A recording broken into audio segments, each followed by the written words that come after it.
Today, we're digging into something that affects every single move we make, physical alignment. But here's the twist. Our guide for this? Not a fancy doctor, not a celebrity trainer. Nope, he's an elite athlete with a totally unique perspective. Mostly because he stands on 4 legs. Yeah, you heard that right. Let's get into it. So meet Gandour. That quote? That's from him. He says alignment is like tuning an instrument, and when it's right, everything resonates. And you know what? That one idea, that's really the heart of our whole explainer today. A body that's in tune, that's the secret sauce, not just for elite performance, but for moving with joy and without all that nagging pain. All right, Section 1, A Horse's Wisdom. We're about to get some incredible lessons from, well, a pretty unlikely source. But it turns out the fundamental rules of good, healthy movement, they're totally universal.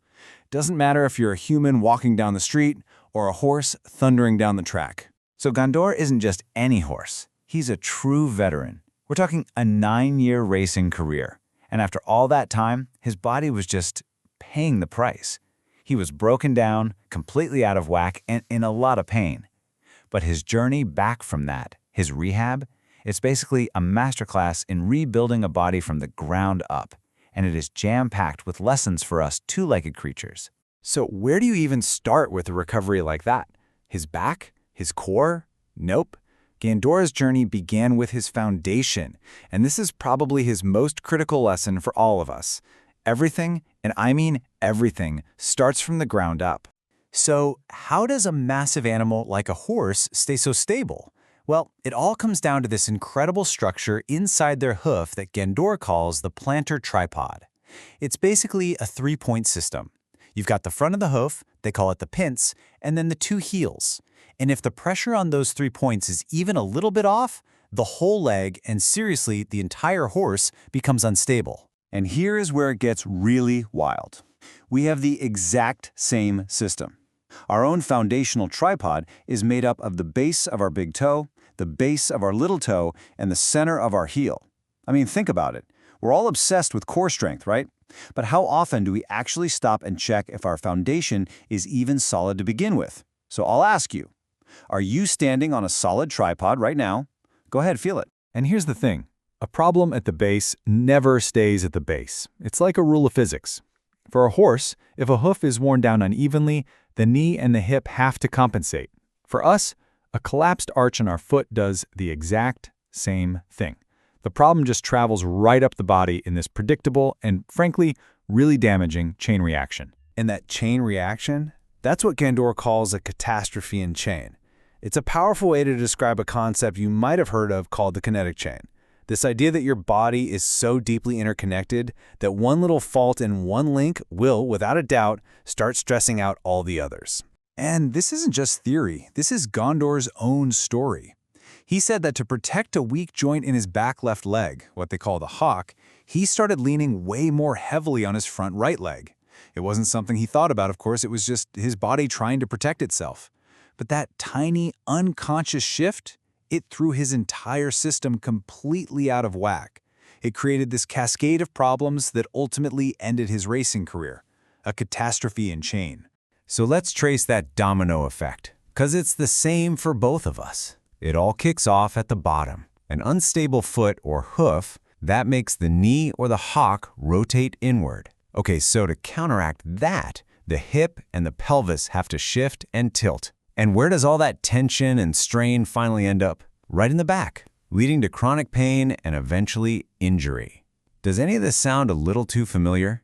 And when you look at the results of this domino effect, it's honestly shocking how similar the injuries are.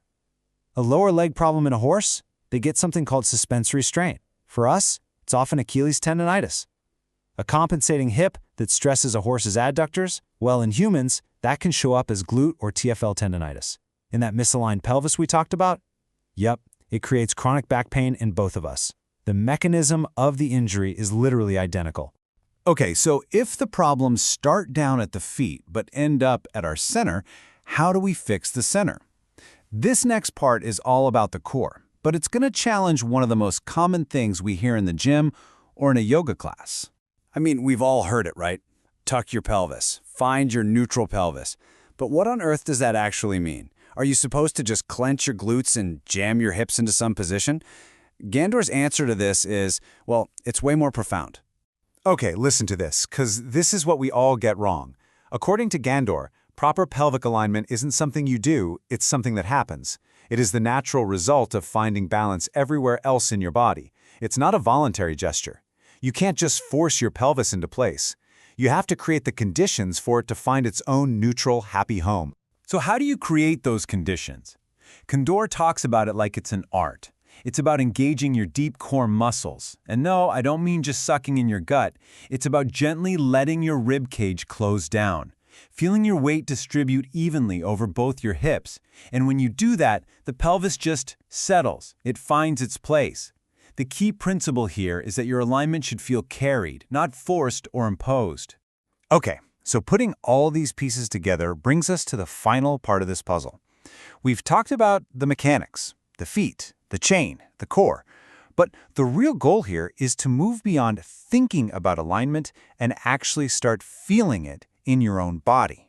And this piece of advice from Gandour is for anyone who does Pilates or yoga or even just loves to go for a walk. He says, stop trying to do the exercise and start being inside it. Forget about nailing the perfect pose or hitting some performance goal. Instead, just shift your focus inward. Explore what the movement feels like.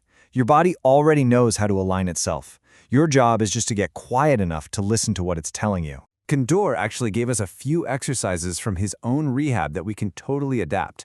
Try this. Just walk backwards. You literally can't cheat. You will feel instantly if your hips are off or if you're leaning.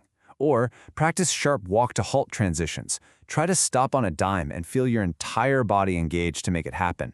You could even just stand on something a little unstable, like a cushion, to wake up the thousands of nerves in your feet.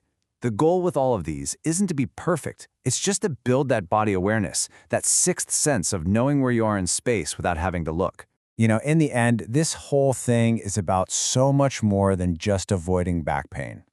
Gandour left us with this really beautiful thought. Alignment isn't about being rigid or stuck in one posture. It's the exact opposite. It's what gives you the freedom of movement.